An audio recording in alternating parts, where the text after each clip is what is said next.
Nshuti bakunzi ba Dia Wacu TV, nanone twongeye kubasuhuza tubifuriza amahoro y'Imana kandi tubifuriza umunsi mwiza. Abari mu mahoro mukomeze mugubwe neza, kandi abari mu ntambara namwe mukomeze mwihangane. Kano kanya twongeye kugaruka tubagezaho amakuru agezweho kuri zino saha, amakuru ari gucicikana ku binyamakuru bigiye bitandukanye, amakuru aturuka muri Repubulika ya Demokarasi ya Kongo niyo tuje kubagezaho muri kano kanya. Aka kanya nk'uko twakomeje kubasezeranya, nta handi muri ubu gusanga amakuru aturuka muri Repubulika ya Demokarasi ya Kongo, cyane cyane amasazuba bwo hagati, uretse hano kuri Dia Wacu TV. Rero kano kanya tubazaniye inkuru ivuga yuko ubu ngubu ingabo za Repubulika ya Demokarasi ya Kongo zamajije gushya ubwoba, zamajije kwikanga cyane, aho ubu mu mujyi wa Goma hariyo ikibazo gikomeye cyane, aho ingabo za leta ya Kongo ziri gutabaza zivuga ko zigomba kuryamira amajanja kubera yuko umutwe wa M23 ubatugaritse isaha n'isaha ishobora kuba yaba isesekaye igoma maze ikabafatana umujyi wa Goma. Ubu ngubu rero biratangazwa yuko nibataba amaso umutwe wa M23 ushobora kubafatana umujyi wa Goma. Ibyo biratangazwa na General Sylvie Ekenge, umuvugizi w'igisirikare cya Repubulika ya Demokarasi ya Kongo, aho yagize ati nitutaba amaso M23 iradufatana umujyi wa Goma. Umuvugizi w'ingabo za Repubulika ya Demokarasi ya Kongo, General Sylvie Ekenge, yatangaje ko umutwe w'inyeshyamba za M23 umaze iminsi uri gukorera imyitozo idasanzwe muri Canzu, Kibumba na Rugari, ngo kuko bafite gahunda yo gutera umujyi wa Goma.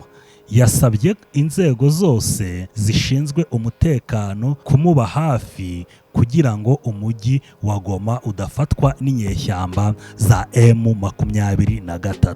General Sylvie Ekenge akomeza avuga yuko umutwe wa M23 uri mu myiteguro ihambaye cyane, aho bari gukora imyitozo yo mu rwego rwo hejuru kugira ngo babashe kuba baza kwigarurira umujyi wa Goma. Umutwe wa M23 uratangaza yuko nta kindi ushobora gukora kuko wamajije kuva mu birindiro byose nk'uko wari wabisabwe n'abakuru b'ibihugu mu nama yabereye i Rwanda, ariko leta ya Kongo ikaba yo yaranze gushyira mu bikorwa ibyo yari yasezeranyije. Ubwo rero M23 iravuga yuko nta kindi kintu igomba gukora uretse kuba yafata noneho umujyi wa Goma. Kongo ikaba aribwo yakwemera kuba bajya mu biganiro, aho mu minsi ishize umuvugizi wungirije mu bya politike wa M23 Canisius Munyarugero yatangaje yuko nibiba ngombwa n'umujyi wa Goma uzafatwa, ariko leta ya Kongo ikemera ibiganiro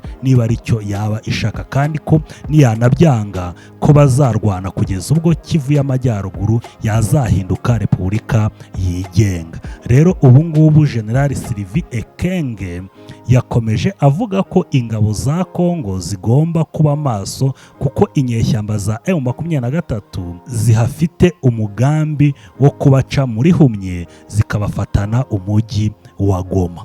Mbese ubu ngubu General Sylvie Ekenge aravuga yuko inyeshyamba za M23 zishobora kubaca muri humye zikafatana umujyi wa Goma. Akomeza asaba ingabo za Repubulika ya Demokarasi ya Kongo ndetse n'abandi bazifasha harimo FDLR n'imitwe ya Mai Mai Nyatura n'iyindi yose leta ya Kongo yabumbiye mu kiswe wa Zalendo, ko bagomba kuba maso bakaba bahangana n'umutwe wa M23 igihe waba ubaciye muri humye ushaka kubafatana umujyi wa Goma. Uyu mujenerali yemeje ko izo nyeshyamba za M23 zimaze iminsi ziri gukora imyitozo muri Kivu y'Amajyaruguru mu gace ka Kibumba, Canzu ndetse na Rugari, aho ngaho hari kubera imyitozo ikomeye cyane yo mu rwego rwo hejuru, aho intare za Sarambwe zasisiye zikaba ziri kwitegura kuba zagaba igitero gikomeye ku mujyi wa Goma. Rero General Sylvain Ekenge arasaba ingabo ndetse n'izindi nzego z'umutekano zose zo muri Repubulika ya Demokarasi ya Kongo ko zamuba hafi, kubera yuko ari kwikanga yuko isaha n'isaha, umunota ku munota, ingabo za M23 intare za Sarambwe zishobora kuba zisesekaye mu mujyi wa Goma. Uduce M23 iri gukoramo imyitozo hari kugenzurwa n'ingabo za EAC. Ibi bikaba biri gukorwa mu gihe hari hitezwe kubahiriza amasezerano ya Nairobi na Rwanda hagati ya leta ya Kongo na M23. Mu gihe ubu ngubu hari hitezwe ko hashyirwa amasezerano hagati ya leta ya Kongo na M23, aho M23 yari yamaje kubahiriza ibyo yari yasabwe n'abakuru b'ibihugu, ikarambika intwaro hasi ndetse ikanemera ko ijya mu biganiro na leta ya Kongo, ariko leta ya Kongo yo ikaba yarabiteye utwatsi, aho Perezida Antoine Felix Tshisekedi Chilombo akomeje kuzenguruka mu bihugu bitandukanye ashakisha amaboko, ashakisha imbaraga zo kuba zaza kumufasha kurasa umutwe wa M23, kubera ko Perezida Antoine Felix Tshisekedi yatangaje ko M23 ari umutwe w'ibyihebe atagomba kuba yaganira nabo, ahubwo ko agomba kubarasa akabamaraho. Ubu twabwira yuko leta y'Ubushinwa yamaje kumwemera inkunga y'amafaranga y'amadolari arenga miliyoni y'amadolari, ndetse inamwemerera ko izakomeza kumuba hafi muri runo rugamba. Ndetse twanabwira ko Perezida Felix Tshisekedi yamaje guhamagara ingabo zo muri SADC, ariko uyu munsi ibihugu bya SADC bikaba bitari kumvikana neza uko izo ngabo zazaza muri Repubulika ya Demokarasi ya Kongo. Kugeza ubu rero ingabo za leta ya Kongo ziryamiye amajanja ndetse kizahiye ubwoba cyane, aho ziteguye yuko zishobora gutungurwa isaha n'isaha n'umutwe wa M23. Umutwe wa M23 ukaba uri gukora imyitozo mu gice cya Canzu na Rugari, aho witeguye kugaba igitero gikomeye ku mujyi wa Goma kugira ngo leta ya Kongo yemere ibiganiro. General Sylvain Ekenge atangaza yuko utwo duce M23 iri gukoreramo imyitozo ubu ngubu tugenzurwa n'ingabo za EAC. Kuri uyu wa mbere ingabo za Repubulika ya Demokarasi ya Kongo zari ziteguye kurwanya igitero gikomeye bari biteguye ko bari bugabweho n'umutwe wa M23. Kugira ngo ibyo bishoboke, ingabo za Repubulika ya Demokarasi ya Kongo zivuga ko zigomba gufashwa n'umuryango mpuzamahanga n'ingabo zawo za MONUSCO n'ingabo z'akarere ka EAC kugira ngo zibone ubuhamya, kugira ngo uyu mutwe w'iterabwoba wubahe amasezerano yabereye i Rwanda. Ingabo za Repubulika ya Demokarasi ya Kongo zirakomeza gusaba ingabo mpuzamahanga ziri muri Repubulika ya Demokarasi ya Kongo, ari iza MONUSCO ndetse n'iza EAC, ko zabafasha kugenzura umutwe wa M23 kugira ngo ubashe kuba utabatera nguze ubafatane umujyi wa Goma. Ibi byo kubungabunga umutekano mu mujyi wa Goma kandi byaje kugarukwaho ku munsi w'ejo mpuzamahanga w'ingabo za MONUSCO wizihirijwe ejo mu mujyi wa Goma tariki ya 29 Gicurasi. Ubwo komanda wa MONUSCO Murabudafiro yavuze ko biteguye kubungabunga umutekano wa Goma mu gihe M23 yaba iwugabyeho igitero, kandi ko biteguye no kubungabunga umutekano w'abaturage muri rusange nk'uko biri mu nshingano zabo. Ingabo za MONUSCO zikaba ziteguye kuba zafasha ingabo za Kongo kurwanya umutwe wa M23 igihe waba uteye muri Goma. Nk'uko byatangajwe rero na komanda umuyobozi w'ingabo za MONUSCO ziri muri Kongo, komanda Mirabudafiro yakomeje avuga yuko ingabo za MONUSCO zizakora uko zishoboye kugira ngo M23 ibe itagera mu mujyi wa Goma cyangwa zibashe kubungabunga umutekano w'abasivile mu gihe M23 yaba iri kurasana n'ingabo za FARDC bari mu mujyi wa Goma. Izi ngabo z'amahanga zimaze kugira komanda mushya uherutse kumutangira ubuhamya, komanda mushya wa ECRF, ko ECRF imaze kugera ku ntambwe zikomeye kuva yoherejwe mu Gushyingo 2022.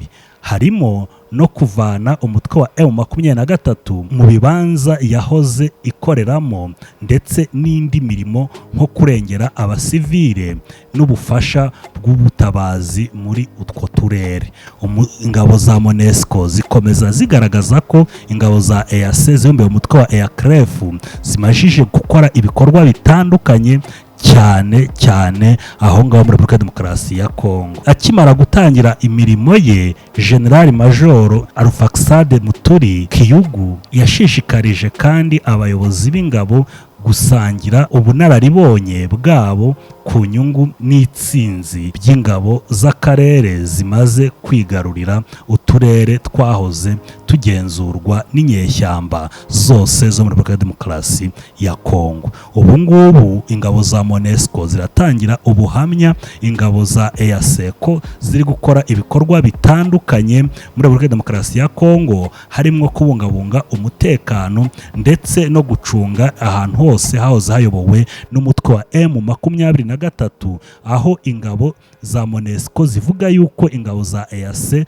zakoze neza. Ariko mu gihe ingabo za MONUSCO n'umuryango mpuzamahanga bashima ibikorwa by'ingabo za EAC muri Repubulika ya Demokarasi ya Kongo, leta ya Kongo yo ntabwo ariko ibireba, kuko Perezida Antoine Felix Tshisekedi Tshilombo aherutse gutangaza yuko ingabo za EAC nta kirizirwa zikora muri Repubulika ya Demokarasi ya Kongo uretse kwirirwa zisabana ndetse zinifotoza zirya amaserifi n'ingabo za M23.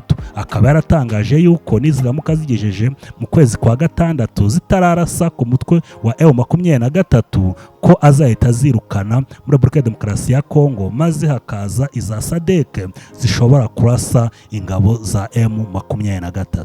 Nshuti bakunzi ba Dia Wacu TV, ndagira ngo mbabwire yuko ibyo muri Kongo bikomeje kuba gatera nzamba kanyina wanzamba. Rero amakuru yose uko agenda atugeraho twarushaho kugenda tuyabagezaho, kandi icyo nagushishikariza no gukomeza kubana natwe hano kuri Dia Wacu TV. Niba utarakora subscribe, reba ako kajambo kanditse imbere yawe kanditseho subscribe ugakoreho, maze ukande no kukazogera. Kandi niba ukoresha igifaransa handitse s'abonner, nawe kandaho maze ukande ukazogera kugira ngo amakuru yacu akomeze akugereho akanya ku kandi uko tugenda tuyakugezaho. Mwari kumwe na Dia Wacu TV, turabakunda, muhahe muronke.